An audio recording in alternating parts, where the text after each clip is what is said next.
Amazing. Hi guys, what's going on? Hang on one second. I'm gonna just fix this thing.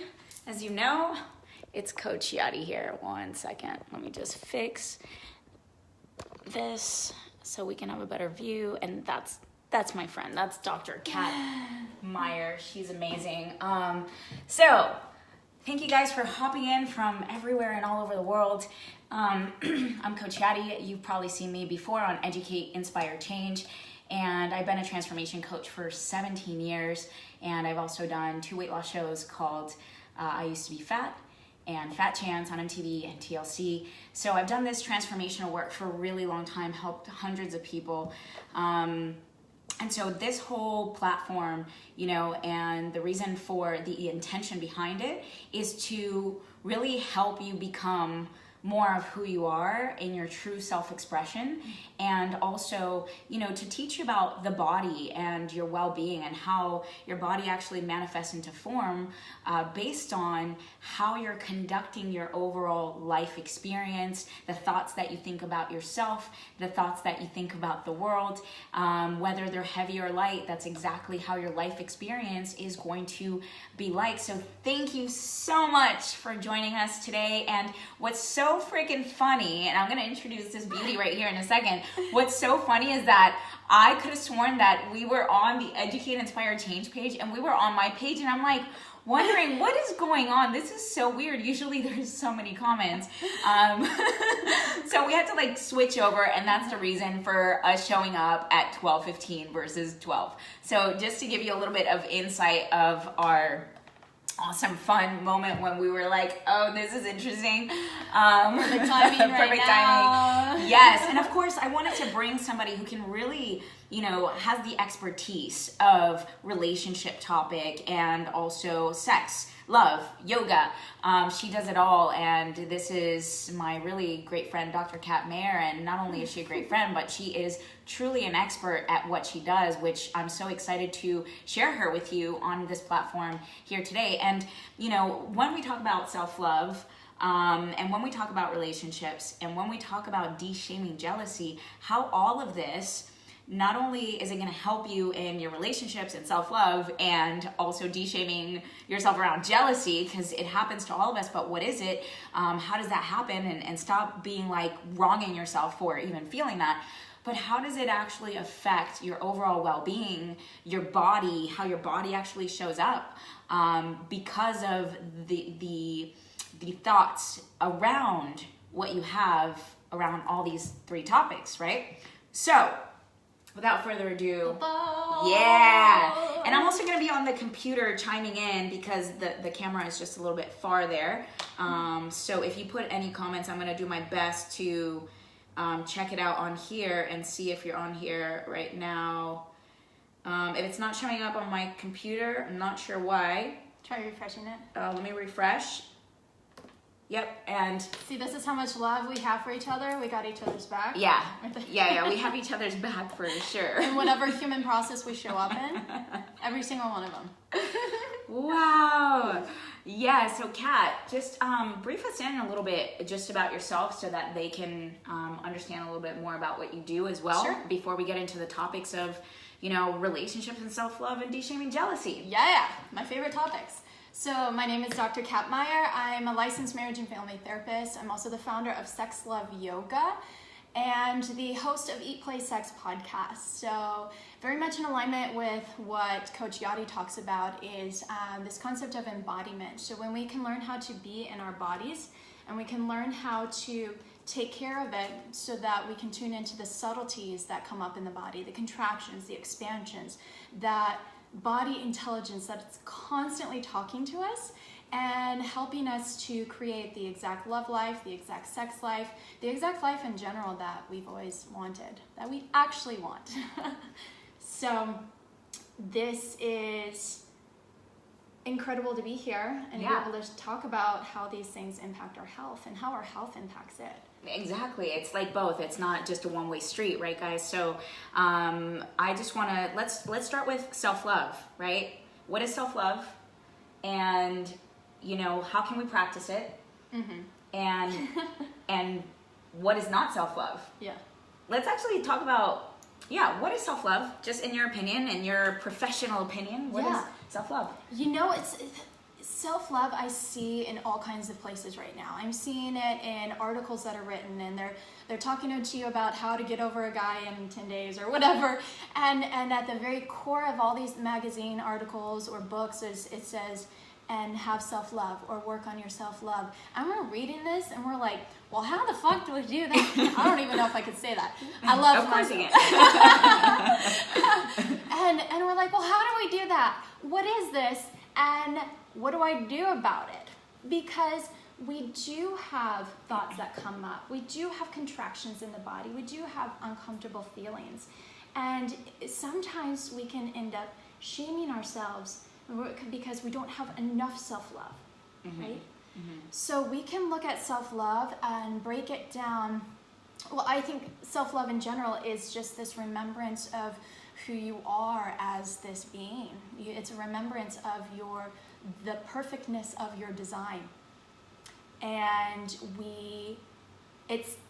it comes out in how we hold ourselves. It comes out in how we interact with people. It comes out in our ability to communicate, how we communicate, how we feel, and how we allow ourselves permission to do things. And if we can recognize that it's always there with us, it's not that we lose it. It's just a tapping back into. Right. It's tapping back into that love that consistently will exist within us, right? Because it's really what blocks us from self-love that doesn't allow us to access it. Yeah. Right? And what are these blockages that consistently, in our world keep showing up, and how can we stand in self-love more? In the truth of who we are, dismantling this stuff that's not really real, but that are just beliefs and thoughts and ideas that don't allow us to access it. Yeah. And I would say the sensation of it is just this expansive feeling. So we're looking for, when we're like, well, how do I know if I have self-love? And one of the things is this embodiment piece. Do I feel expanded in my body? Do I feel that I am fully soft and surrendered in my body? Or do I find little tiny contractions that are held in there? And these contractions come from things like messages from our society, messages from our family, and messages from past experiences that we've had, or projections from other people that we have then instilled inside of ourselves as, this is me, I am that. And we identify with these things. Mm-hmm. And the body, when it's something that's negative or separates us from ourselves or that truth, then we contract in the body. Somewhere in the body we contract, even if it's a subtle contraction. And right. we don't even realize the subtle contractions, how they impact the whole rest of the body. And you can probably talk about the fascia. Oh, 100%. So I can definitely go off on the fascia tissue and how it holds memory of these sort of traumas and thoughts that constrict us, that cause our bodies to get tighter and heavier, for that matter, not allowing us to release weight due to lack of self-love, because truly weight loss is falling in love with yourself. And that's what it is. Weight, to redefine it, is anything that holds us back in a state of resistance. And whether weight shows up on our bodies as extra fat or injury or illness, disease, all of those things, if you think about it, they're all a weight, right? They're all holding us back from our true self-expression of who we are, and how our spirit actually wants to flow. So some of the things that I also, talk about is like, okay, what is self-love? Movement is self-love. Nourishing our bodies is self-love. Speaking our voice is self-love. Standing in our truth is self-love. Honoring and respecting ourselves in every moment is self-love. And anything that allows us to feel really good within ourselves, within our heart. Forgiveness, caring, giving is also self-love. Receiving is self-love. God, let's talk about receiving. Like, we give so much as a society because we're always almost trying to distract ourselves from receiving, because we're more in control when we give. And sometimes we're afraid of receiving, because what does that mean? That I'm vulnerable, I'm weak. There's all these definitions that we also give to that. So self-love is truly a practice of remembering, and of also unblocking and dismantling all the layers that don't allow us to feel this love. Mm-hmm. And I think we could break down self-love and creating self-love, not so much creating it, but the remembering of self-love, into 3 different categories to help us to be able to get back to that space when we find ourselves out of our center.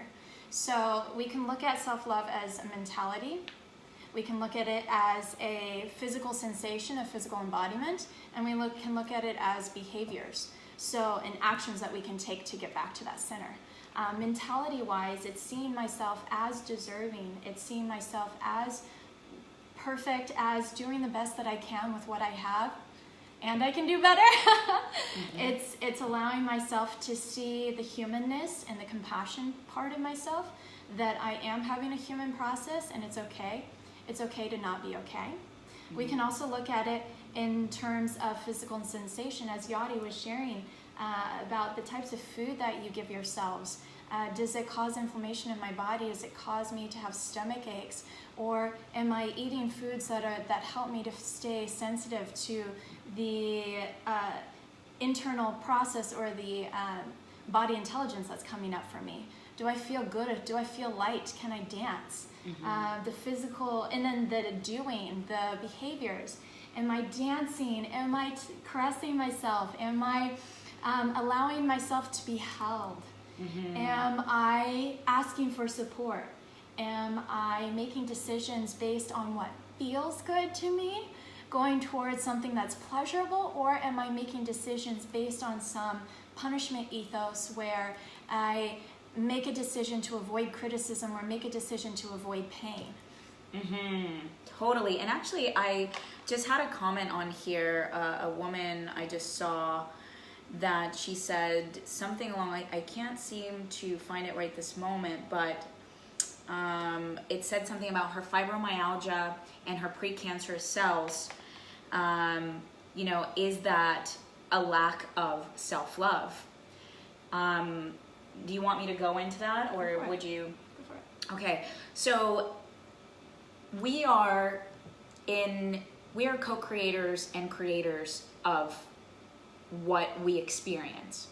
Okay, we always have the ability to see things a different way and have different perspectives. So anything that shows up in the body, it is my understanding that how heavy have our thoughts been? Are we worried all the time? Who have we not forgiven and holding resentment, or not forgiving ourselves? Are we feeling depressed, helpless, hopeless, consistently seeing the problems in our life versus the opportunities for growth? And when we can start tapping into the discernment and really acknowledging, do these beliefs and these thoughts make me feel good and light and open, or do they make me constrict and close up in my body? Because not only is it just making you constrict and close up in your body, but physiologically, right, what that thought does, if it's a heavy thought, it'll create stress, right? So stress in the body will translate physiologically, because now it's going to send fight or flight hormone signals. And now your body goes into a state of inflammation, which means it lowers your immune system, which means that now you're more susceptible to creating illness in your body. So, can you create a different environment for yourself that, okay, I acknowledge that I've co-created, okay, be responsible, co-created fibromyalgia, or cancerous cells in my body, and that might be a tough pill to swallow at first, because you're like, really, I created this, you know, and we don't want to take responsibility for it. We don't want to take responsibility for, you know, what is actually even going on in our relationships sometimes, and our external world, like even our finances. We're like, oh, that's happening to me, I lost my job. However, you know, you are creating at all times on how those things have occurred energetically. So when you get disconnected with these thoughts that are worry, shame, guilt, lack of forgiveness, there's a disconnect from your true self. And in that disconnect, it creates dis-ease, okay? So not at ease, which then translates into a physiological manifestation of some form of illness or some form of not being at ease. So it's going to look a certain way. So whether that means we have some kind of skin thing going on in our body, or we get more stomach aches, or we have more headaches, or we create even, depending on how prolonged the thoughts have been in our vortex, right, in our vicinity, the prolonging of it would create something heavier every time, creating an even larger dis-ease or disconnect. So that's my thoughts on it. What are your thoughts on it, Kat? It's so beautifully said from the science point of it and from the psychology point of it. I work with clients who experience trauma or who experience sexual problems or struggles. And we can see a lot of these messages being physically manifested in the body. Psychosomatic is what we call it. And we can see, so when I work with so sometimes people can come to me and they'll say, I'm having a lot of pain in my back.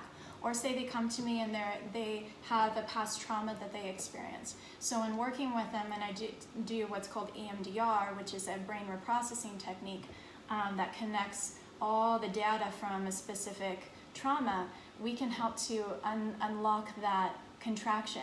And what we'll see is that sometimes it'll move in the body, the sensation, and sometimes we'll see it completely dissipate. Yeah, actually, and I just want to touch on that really quick, because I did experience a session with Kat from that particular technique. Say the name of it one more time, please. EMDR. EMDR. Which, you know, there was a heavy trauma that I experienced from childhood, and it came up for me like maybe 5 months ago or something that I didn't even realize, or I didn't even know that I had. And I was like, Kat, you know, can we do a session together, because I feel like this is so deep.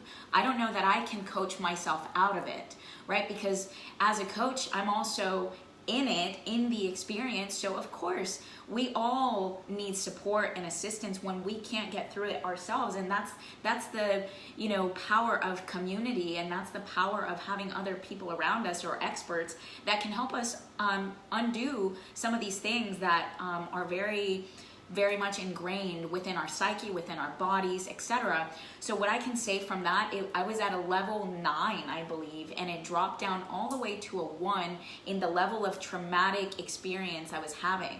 I mean, I came in bawling throughout the entire session from the level of trauma that I remembered when I was a kid. And for it to in one session have dropped down to a level 1, which what it does is it gives you a space. It gives you an ability to reconnect with yourself without that part of your subconscious that you're operating from, that you don't even know that you're operating from.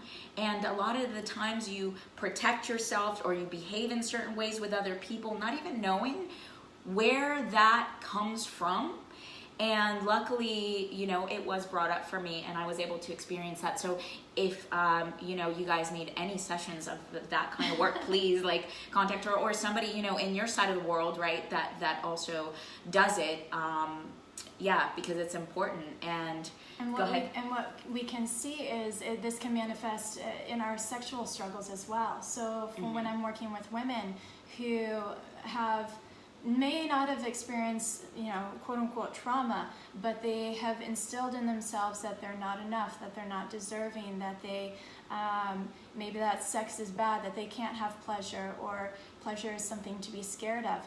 What we can see is that is in their pelvic floor, they're holding a lot of tension, which ends up causing either painful sex, or it can cause numbness of the intervaginal walls. So working with them not only on the psychological aspect of it, and helping them to positively reframe and find messages that they'll receive, because sometimes, you know, we're like, I hate myself, I love myself, and it's kind of hard for us to receive that. Yeah, so, but it is rewriting that story. It's rewriting it in a way that our body will receive it as well. Beautiful. And I want to remember that, to touch upon how you can go from self-hate to self-love. What are the transitions that could be in between? Yeah, and the human psyche wants to move pretty slowly, because there's a lot of resistance there. Our belief system is there. We think it's real. We think our belief system is real. However, you get to create that reality, and everybody has their own reality. And what's interesting is we forget about that. We forget that her reality is different than mine, and then we assume that mine's the right one, and I own the truth, and all these things. But then when we get down to it, we're like, oh, wait a minute, nope, that's not serving me. I'm going to rewrite that. What she just said, that's what I'm going to take. I'm going to adopt that into my reality. And then we realize that we are actually way more powerful than we give ourselves credit for. Yes. We have, you know, such a power. It's like, you know, a lot of our beliefs have come obviously from our parents, our school teachers, our elders, our culture, our society, and we adopt these beliefs, believing them as true, but something in us doesn't resonate, and that's what we have to pay attention to, and that's how we can also create self-love. It's like, what is your personal truth? And you know, it's like, that's what we have to stand in, questioning everything. Question even what we're saying. Does it ring as true to you, or does it ring as something else that you're like, no, not so much? And also, is that coming from a space of, you know, your heart? You know, like there's a feeling, or is it coming from a preconceived knowledge base that you're deeming it as not true, right? And so it's really a matter of does that feel in my system like that rings, that resonates with me, that vibrates with me? Whatever it is, sometimes that other people say, we just believe it because that's what everybody else has believed along the way, and we just kind of keep going with it. But it's causing a lot of harm to our own self, to our bodies, to our relationships, to everything else. So yeah, and on the pelvic floor part of it that you were just saying, and talking about that disconnect and that dis-ease, you know, like that, how it showed up even in the body, in that way, in the pelvic floor, right, just kind of goes to show that it's a very, it's a manifestation. It's not like we're talking about, oh, our thoughts generate dis-ease or illness. There's actual evidence that this actually takes place in our physical bodies. And so I want to also talk about, that thing that we were going to say, how do you transition from like, okay, I'm just going to say I love myself, like as an affirmation or something. Like sometimes that's such a big leap that we can't do that just yet. And, right. And it's like, how can we just start adopting behaviors and also telling ourselves that something nicer, just like, let's say you had a thought, for instance, how disgusted you are with yourself. Yeah. Okay. Oh, you're so disgusting. And like, you look at yourself in the mirror and you say that, not even sometimes knowingly that you're saying that to yourself, because you immediately, like, let's say you're passing by a mirror, and you, instead of looking, you decide to keep walking. You don't even know that you're telling yourself, I can't look at myself because I think I'm so disgusting, right? So what I'm sharing is, how do you get from a better feeling state in a transitional way?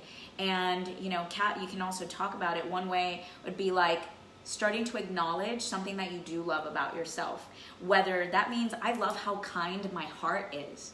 I love my toes. or it doesn't matter whether it's a physical component or a quality or characteristic about you that you do love. And, you know, I'm so proud of myself that I'm actually exercising this week, and I haven't done that in 2 weeks. And continue to self-love by acknowledging the things that you are being and doing. And how else can we do that, Kat? Yeah, and even with that statement, I encourage people to go, if you can't do the whole 180 change, maybe go 45 degrees, and instead of saying I'm disgusting, say I'm actually okay. I'm okay, or I'm good. Words that aren't so drastic, our body can receive more. Okay, I can believe that I'm okay. Or right. even pulling out something that we do like about ourselves, like my eyes. I have clients who I have them write poetry about parts of their bodies. So clients who struggle with body image, I'll have them ask them, what do you think of your eye? What's a part of you that is okay for you? And they'll say, like, my eyes are okay. They're okay. And I was like, okay, so how can we turn your eyes into a poetry? And I'll have them write something. My brown eyes are rich and with depth, and yeah, there's so much intricacy in them, and the patterning are exquisite. You know, something like that. We're transfiguring what we're seeing. Right. We're seeing the awe of ourselves, the beautiful, the innate, the divinity, whatever you want to call it. But we're transfiguring it from how we see it, how we have seen it, into something expansive. Amazing. Thank you for sharing that. That's really powerful. And also, I want to share with you guys that if you go on thesoulbodymethod.com, there's an article in there that I wrote, excuse me, about 10 things of how you can self-love. So definitely check that out when you have a chance. But now I want to go into relationships, right? And, you know, and jealousy and all the intricacies of relationships, and also how maybe self-love can play a role within a relationship context as well. So yeah. What do you want to start with there? That was like one of the things that tying from self-love, that one of the beliefs that I use to help frame people, to help them move forward in growth, because again, we make up our beliefs, but sometimes having that structure helps us to be able to make change for ourselves, is the belief that our partners are the exact reflection of where we are in our personal evolution. Whoa, say that one more time. One more time. The partners, maybe didn't hear it. Yeah, the partners that we're pulling in are the exact reflection of where we are at in our personal evolution. And that can be a hard pill to swallow, because sometimes we get into this cycle of seeing our partner and we're like, nah, he's not there for me, he's not showing up for me, or she's, you know, this jealous person, and she's so insecure, or she never thinks about me, blah, blah, blah, blah. And if we choose to see our partner in that way, why are you continuing that? Is that self-love? If you're continuing to allow yourself to engage in a relationship that you're talking that about, and then at the same time, if that's what you see in your partner, look at yourself and what are you struggling with, or how are you showing up in the relationship?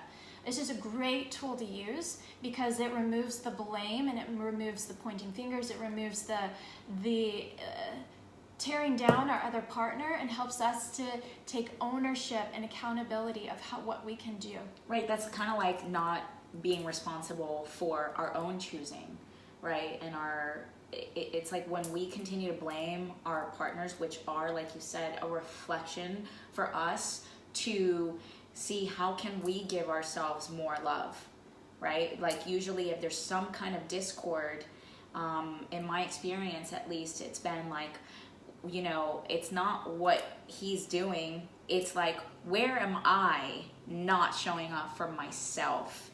And also being able to communicate, you know, some of the responsibilities of how you co-created that experience that you're experiencing where he or she is not showing up. in the way that you would like them to? Have you communicated to them how you would like for them to show up, for instance, or go ahead. Yeah, or have you even given yourself space to self-inquire to figure out what it is that you want? Truly. Because sometimes we are, we complain and we go all this stuff, and then our partner's like, well, what do you want? And we're like, I don't know. I don't know what I want. Where do I want to eat? I don't know. I don't know. Wherever you want. Where do you want to go? But it's as if we aren't giving ourselves permission to allow ourselves to want or desire. Because there's a lot of shame around desiring. Yeah, 100%. I remember a while ago when I was writing all the qualities and lists of qualities that I would want in a partner. There was like 62, by the way. I was very thorough. And I wrote all these qualities: honest, kind, humble, blah, like whatever it was, has a good head on their shoulders, is into self-love, fitness, blah, blah, blah, whatever. And I remember that I couldn't have met a person with the qualities that I was seeking up until I became that myself. Because if you think about a person that is, let's say, and this is on a general speaking term because there's exception to everything. If you think about, like, for me, like, I probably wouldn't be with a person who is a couch potato, right? Let's just say that, like, in a very just blank statement. I wouldn't, not because I'm a very active person, because I enjoy certain synchronicities and chemistry that we would be able to have based on how much I love to adventure, based on how much I like to be active and, create pleasure in that way. And if a person is more like that, we're not going to be compatible, right? But if I'm also asking for, let's say, honest, I want an honest person, and there's half-truths that I say, I can't expect for another person to be completely transparent and honest if I am not that. So I think there's a match in that. And also moving forward, because after I did get that person, by the way, who had all those qualities, we got married, got divorced, and part of that has to do with, like, also not understanding the very present moment, that it's not just the qualities, but how are you experiencing each other. Like, not because I put this person on a pedestal and base, like, this is my dream man, right? And I keep putting him there, yet what I'm experiencing is completely, like, not making me feel good or resonant, and I'm still like, oh, but why would I let him go if he's my dream man? Because I'm still basing it on the qualities as opposed to the present moment feeling and experiences that I've been having for the past X amount of years, right? To not ignore the presence. Right, that felt sensation. We've been talking about it, like, feel. Yeah. And that might be the very feminine aspects of us that, we're wanting to cultivate more, because we've been on a streamline for a very long time of these very, sort of masculine structured ways.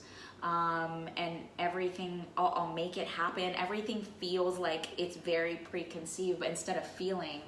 And I believe that if we tap more into the feeling, we're going to have a much easier time with everything. Yeah, we don't really want a relationship in which we feel anxiety every single morning, or where we're picking up our phone every 5 minutes to see if maybe she texted me, or that's just perpetuating exactly that which you don't want. It's not really what you're looking for. You're looking for an essence of love and care and holding. Look at those things and release attachment of the form, because it will show up how it needs to. Yeah, and you know what, guys? What I'm going to do is I'm going to remove the camera because I want to bring you closer. My computer, it's not working at the moment. So what we're going to do is take a look at your comments as well. But in the meantime, I want you to think about questions that you might want to ask and start putting them on there. And also, I want to jump into jealousy. What is jealousy? How does that come from? What is the disconnect that we're feeling that? And how to de-shame it. Yeah. Okay, so let me just grab this, and I'm gonna put it a little bit closer to our face, so we can actually scroll through this. So sorry, I'm moving you. Yes, bear with me. It's happening. Da, da, da, da, da. Okay, let's see if we can make this happen. We're gonna have to. Oh, let's see. Ooh, Oh, up close and up personal. close and personal. Wait. We have to. Hang on. We're gonna do this thing. I swear. Okay. Okay. There we go. Okay. Cool. All right, let me just see really quickly. I'm going to just scroll through some of the comments here. How do I scroll through this? This is interesting. Oh, I can scroll through it, but it's like weird how I'm able to do that. Rich people problems. Rich people problems, relationships, jealousy. Yeah, it's kind of fun sometimes, these comments. They're entertaining. Let's see what else. We are a community animal. Mindful of the future. Okay, okay, guys, if you have questions, please go ahead and say them now. If not, we're just gonna go right into jealousy. Yep. Let's go into jealousy. I'm trying to figure out how to. Oh, that didn't do it. Nope, that didn't do it. Okay, we're just gonna go into jealousy in relationships and see. Yeah. Okay, so, Kat, let's just talk about jealousy and relationships. So jealousy, it's so interesting. I think jealousy gets a bad rep. There's a lot of shame around jealousy, and it's such a human emotion that comes up. And if we can learn how to harness the power of it, we can utilize it to help evolve ourselves to become more of the person that we want to be, instead of holding. And even so, jealousy is a vulnerability. It's a vulnerability of recognizing that there's something in me that I'm missing, and that I may be either projecting that somebody else has and I don't. So we get this feeling of emptiness, or we get this feeling of longing, or we get this feeling of anxiety that comes up, or this needing, or almost like this pulling energy because we're trying to fill ourselves. The concept of jealousy can show up in the body as very contracted, right? Or we get more of this that buzz, that anxiety. Yeah. Mm-hmm. Or this little fuzzy feeling in the body. And yet it can also think of it as those maps at the mall where there's a dot and it says, "You are here." Yes. And you look and you're like, well, where's the store that I want to go at? Over here is Forever 21. That's where I want to go. And so you figure out on the map how you get there. So jealousy is it's a symptom. It's a signal that something to help you move towards what you need for yourself. Boom. To feel more fulfilled. I love that. Say that one more time. It's a signal. It's a symptom it's a physical symptom that we aren't where we want to be, that something is missing in our own self, or that we've forgotten again about self-love. It's a block to self-love, and it's signaling us of where we want to direct our attention to get those needs met. I love that explanation. I mean, that's kind of how I've been able to finally understand jealousy. And, it didn't come up for me for a long time, because there was nothing that I was needing. I felt there's a lot of work that I did on myself in that way to have enough self-love, right? And be so fulfilled within myself to not create these disconnects. It ended up happening maybe 8 months ago or something, that I wasn't quite sure where it was coming from. And it's that very thing of it's presenting itself as something that we're longing or wanting or desiring or needing, that we're not giving to ourselves. So it's almost like that you get upset and frustrated, and those are sort of the feels of jealousy, like at least in my experience, is that almost frustrated, mad, sad. It's a combination. Fearful, a lot of fear. For sure, that's one of the predominant ones, like feeling that fear, like a loss of, or can't get that thing, or I'm not good enough. These are the thoughts that come into play with jealousy. And so for me, it definitely it was very valuable to acknowledge and first state, I am feeling jealous, because this is where the shaming part comes in. A lot of times when we're feeling that, we don't even want to admit it, because we feel like it's wrong. Well, I am so conscious and I'm so spiritual. How am I feeling jealous? And so to not even want to acknowledge it, be in denial, like, no, I'm not feeling that. Moving on to the next emotion. I'm not going to feel that. But in reality, that's what I was feeling. And it wasn't until the moment of recognition that I decided to say and acknowledge, wow, I'm feeling jealous. And I wonder what that's about. Mm-hmm. Right? To not judge myself for feeling jealous, or not judge yourself for feeling jealous, but like to inquire, what is it about this particular situation or this relationship, in whatever form, friendship, romantic, whatever, however it shows up, or somebody that has a lot of money and you don't have a lot of money, and the jealousy of that, or that person has everything and I don't, whatever the jealousy might be, to inquire, where does that come from? Because for me, it was like, there's a feeling like I wasn't good enough. I was never going to be that. And also comparison was very prominent. Like the gifts that a person had that I didn't.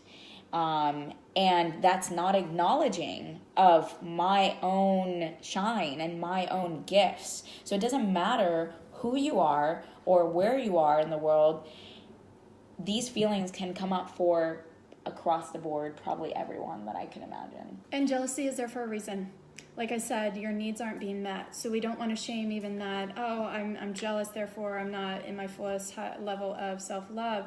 And we want to be very, very careful that the belief that I hear a lot in the spiritual or wellness or, take care of yourself community. The take care of yourself community is that if you're feeling low, you have to fill yourself first.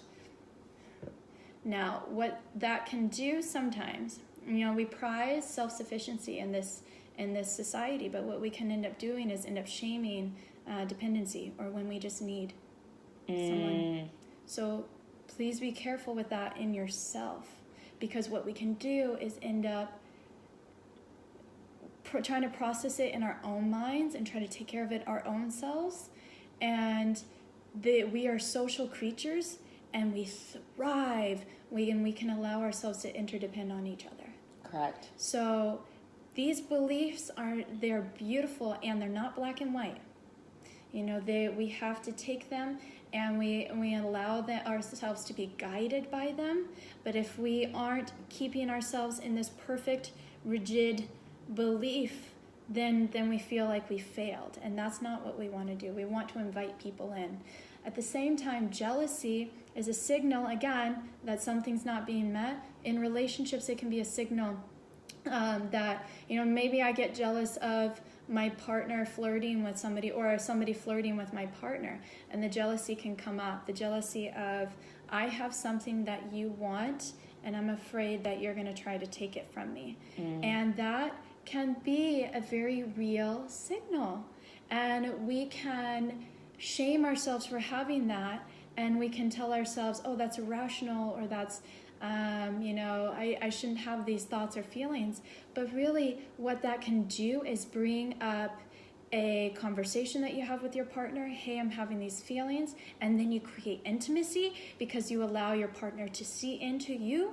What it can also do is unconsciously and now consciously, because you know about it, we can do what's called mate protecting behaviors, where we, put our arm around our partner, or we see them, talking with somebody, and the person, we get the little fluttery feelings, and then we show up even more powerfully in the relationship, or we want to be there, or we bring our partner flowers the next day, or we start paying attention to them more. Jealousy, sometimes we aren't paying attention to our partner until somebody else is paying attention to them. Yeah, and just on that note, in that context of relationships, when you are in a relationship where you're afraid that, oh, he's flirting with her over there, I'm feeling like these sensations in my body. And I think that a lot of times when people call themselves, I'm a jealous person, that means that they also react to these things happening. So like, why were you talking to that girl over there? Or, like that kind of fury or explosion that comes through, that sometimes can not really have a resolution, but it'll create even more disconnect a lot of the time. And sometimes it can bring more connection depending on the situation. If the other person is conscious enough to, explain and kind of come from a space of the heart. But if that person is also reactionary, then it's just going to be two explosions. So what you were saying about, being like, hey, I saw you over there with that girl or that guy, and it made me feel these insecurities that I have within me. And that's, sometimes tough, because we don't even want to acknowledge the insecurities that we have, because then we start then shaming ourselves for feeling less than or feeling not good enough. And we don't want to acknowledge those thoughts. And so it takes a little bit of courage, right, to acknowledge and say it out loud to your partner and communicate that.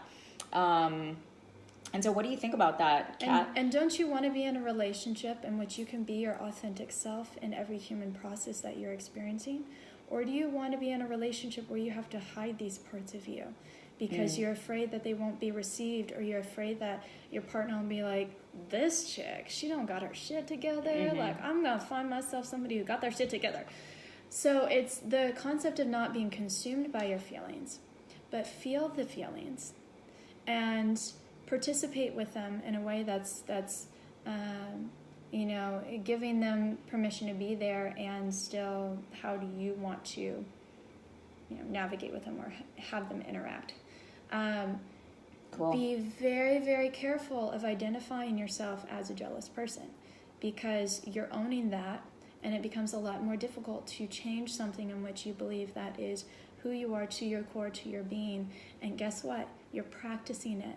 Right. As you say that, I'm a jealous person, you're literally creating that over and over and over, because now you're going to behave as a jealous person since you've labeled yourself as that.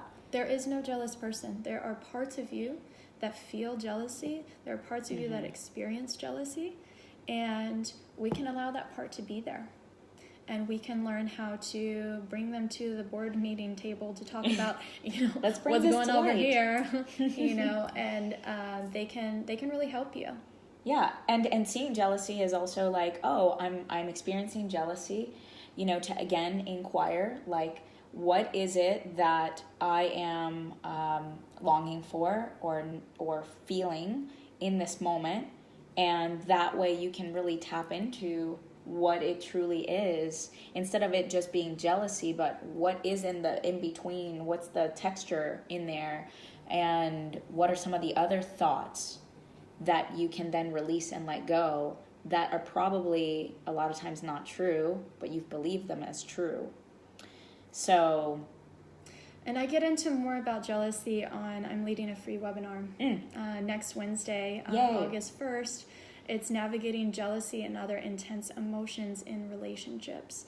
Because I think, again, when we can harness the power of jealousy, we can really hone in on what we're wanting to create. and we can really up-level not only ourselves, but the relationship. And then what's the site, or where can we find that? And we'll all end up typing on there. Guys, by the way, just so you know, the phone is laid out in a way that I can't see your messages really. So what we'll do after this, this live, is we'll go back in there and we'll answer a lot of your questions. But yeah, and we'll also type in what she's about to say. So where is it that they can find this webinar that's free next Wednesday? Yeah. So you can go to sexloveyoga.com. You can also come on here on Facebook. My Facebook page is Dr. Kat Meyer, LMFT. You can also go to my Instagram, which is Sex Love Yoga, and there's a link to the tickets for the event. And then following that, starting August 8th, I will be launching a Love.Conscious webinar series to be able to help you to navigate all these the complexities of relationships. I think we aren't born knowing how to love or receive love, and some of these things we don't come in with a manual of how to interact with somebody. However, there are skills that can help us show up in the way that feels so good for us. So at least we know that we are showing up in the way we want to. Yeah, thank you guys so much for coming on here today. And, you can, I'll be on here on Monday, Wednesdays, and Fridays at 12, except for this Friday, it's possible I may not be on, just so you know. And if that changes, I'll also let you know. But for the most part, it's 12 PST that I'll be on here sharing about everything that has to do with wellness, wholeness, health, fitness, and just sharing a different perspective to create a different awareness than what you might have. And you can also check out some of the other videos I've done, such as, how thoughts shape your body, or 10 things to shift your energy right now, or things that are not so common. I also don't teach about calorie counting or extreme or anything, because I created a different way of having a body that is fully in alignment and that appears light without so much effort and so much work.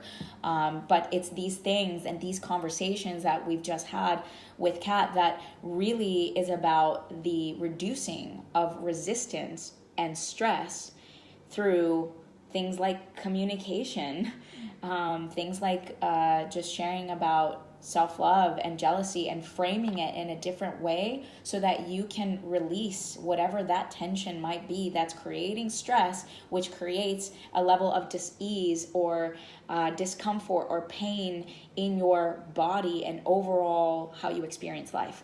So you can look at the top, it's going to be under Coach Yadi, and then I'm also going to put Kat stuff on there as well, and thesoulbodymethod.com. And what else? Last thing, Unleash. If you live in LA, come out to my dance event so that you can be free and let go and play and have fun. And Kat's also going to be there. Yeah, we're going to be painting faces and dancing our butts off. So if you live in LA, amazing. Anything else that you want to say, Kat, or we're good? We're good. Follow me on Sex Love Yoga. I post every single day about love, relationships, and embodiment. Dope.